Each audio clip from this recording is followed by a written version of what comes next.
Emanuel Navarrete versus Oscar Valdez to the rematch. 12 rounds, 130-pound division.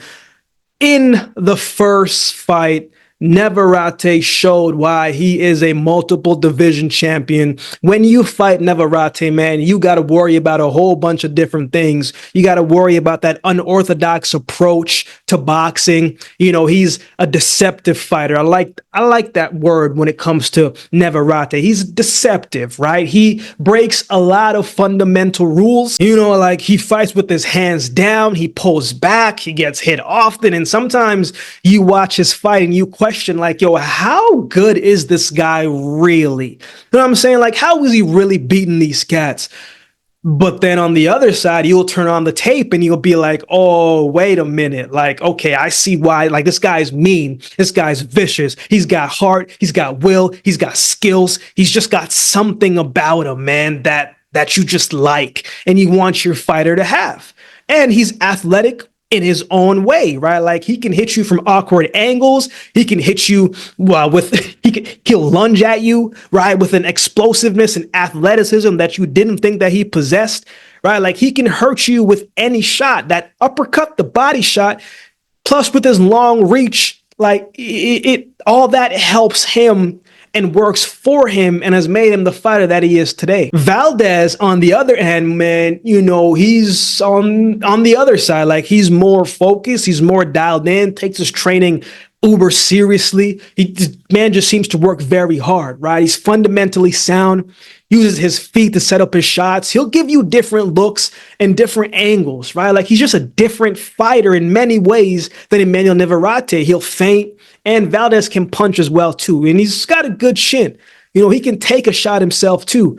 Both men are warriors inside of the ring, but they take different approaches to their preparation, which translate inside of the ring. To me, and I've said this many times before, right? So if you're new to the channel, this isn't anything that I haven't said before. Like Navarrete, I don't think he fully commits to the sport of boxing. Inside of the ring, he is a true professional, right? Like I'm never gonna say anything about that regard. I'm not a boxer. I come from a sport of track and field, but in the elite sports, you know that there is what you do inside your respective discipline, but then there is what you do outside of that sport. And I think on the outside, that's where Navarrete falls short. You're never sure what type of shape that he is going to come in. I think he's a very hot and cold fighter. You know, he's got obviously a tremendous amount of talent, a tremendous amount of skill. But outside of the ring, man, he's got to make up his mind. Like, I forgot what fight it was. Maybe it was his last fight, the fight before that.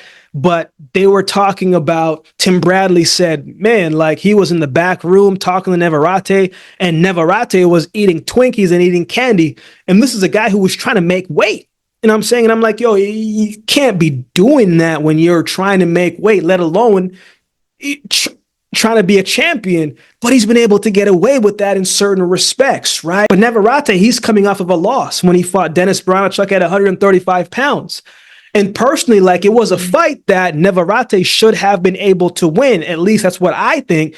But he came into that fight with poor conditioning, and he was lunging a whole lot more than he's used to, mixing up his feet a little bit, smothering his work, and he never really got into the fight. He had his moments, but it was just very, what's the word I want to use? Just sloppy.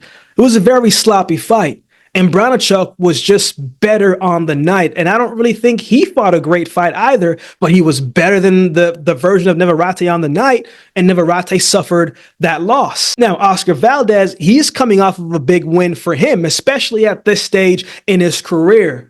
Liam Wilson gave Navarrete a tough fight, and now it was Oscar Valdez's time to see how he would fare against him. Early on, Wilson was having success, man, using his reach, his aggressiveness to his advantage, and he was marking up Valdez's face. But to, Valdez's credit, man, he seems to get marked up pretty easily. Like, I don't think you really have to hit him too much for his face to get really red or for blood to come down. I think he's been in a lot of wars over the years, and his face is taken and wearing that punishment. He's been through a lot, man. So bruises up pretty easily. So, and obviously we saw what happened with Navarrete the first fight. He looked terrible. He looked terrible. But against Wilson, man, you could see Valdez was trying to set up that left counter hook. And there were times throughout that fight where you could see he was trying to set it up and he just missed. Or Liam Wilson covered up with that right hand and took off some of the steam off of the shot, or he blocked it. But Valdez was committed to landing that shot, and he was just waiting for the right time for it to come.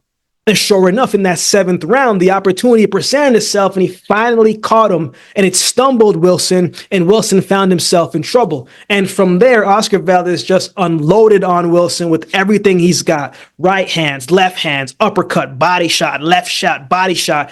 And it was like a span of like 30 to 40 seconds where Valdez was just teeing off of him, and Wilson maybe threw like 3 or 4 or 5 punches at most in that fight. And that's how Valdez got the stoppage win. It was his first stoppage win since his knockout of the year against Miguel Berchelt back in 2021, if my memory serves me correctly. But Valdez did take some clean shots from Liam Wilson, man. You know, his defense hasn't been the greatest in the recent couple of years. So that can be a little bit worrisome, especially when you remember what happened the first time that these two fought. But you know, Navarrete, he's got a strong chin, I feel like, but, you know, he's easy to get hit as well, too. Just got to catch him at the right spot. So this is going to be an interesting fight, man, and I'm interested to see what Navarrete is going to look like physically coming into this fight, man. So should be a good rematch. Definitely going to be an exciting one. So who wins? Before I give my pick on this fight, I have something real quick to share. You know, I'm always looking to bring more light, more value, more opportunities for the community. I've been working on a few different things in recent weeks to not just grow the channel, but as I said, to continue to provide as much value as I can to each of you in our community. With that being said, I got some exciting news to share. I'm happy to announce my partnership with BetStamp and Sign Up Expert. It's a great opportunity for you to join some of the best sports books to get the best odds and new user offer. All you have to do is head over to my dedicated page at signupexpert.com/thebreakdown to explore a selection of sports books tailored to your region, each with its own unique offerings. So if you want to place a bet this weekend and on this fight and beyond, check out the link to find the best options for you in your region. Every sign up does support the channel, and it helps the channel grow and to expand and to create more opportunities, not just for me, but for our community. You know, I'm always looking out for you guys as best as I can. You can easily find the link in the description below this videos moving forward. So get down there and check it out and find the best option for you. Now, let's get back to the video. You could tell how much Valdez's last win meant to him. He wasn't near tears, right? Like, he's had a tough road to get back to this level. You know, after starting his career so well, undefeated at the beginning, man, was knocking cats out, known for a guy who can punch, a guy who been getting stoppages, big win against Miguel Berchelt, controversial win against Robson Conceição, before suffering his first loss to Shakur Stevenson, then beating Adam Lopez again for the second time, then losing to Navarrete, and then rebounding and beating Liam Wilson. So Valdez wants to be great, man. Like, he's not shying away from tough challenges and tough opponents, and there's something about that you have to respect. Now, Navarrete, you know, is hard to gauge, man. Like, he's, like, as I said, hot and cold. After suffering his first loss in 2012, he won 33 straight fights, something like that, against quality opposition, won multiple world titles in multiple divisions, moving up to different weight classes. But recently he's been in a bit of a snag a little bit, man. He let the fight get away from him against Robson Conceição after scoring 2 knockdowns in that fight. He wasn't able to get him out of there or get the win. He slowed down on the back end and looked a little uninterested in the fight. He didn't come forward and fight a very good fight against Branichuk. He didn't look in shape. He looked sloppy, but he did take accountability for his performance, and he said, I need to be better. right? I have to improve my skills. He moved up to 140 to fight Bronachuk for that vacant belt. So now he's back at 130 where he is a champion. So he should be better. He should handle this weight class a little bit more. But you wonder, what is it like cutting back down to 130 and how is it going to look? And that's the thing for me with Navarrete, man, is you're just not sure what version that you're going to get. You might get a spectacular version or you might get one that, is a little shaky.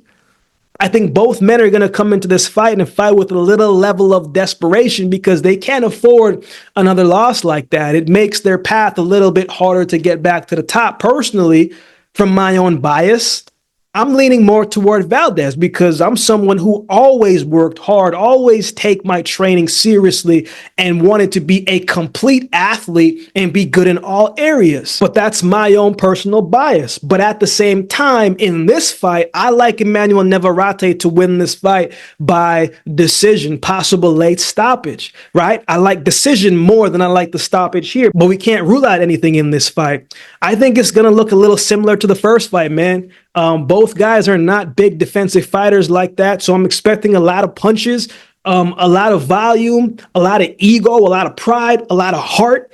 But the more eye-catching shots I feel like will be scored by Navarrete, and it's hard to get out of the vision and the memory that we saw of the last fight. More times than not, a lot of things don't particularly improve. And when you fought someone once before, you kind of know what they're going to do in the second fight. Perhaps this is the redemption for Oscar Valdez, and that's a big possibility.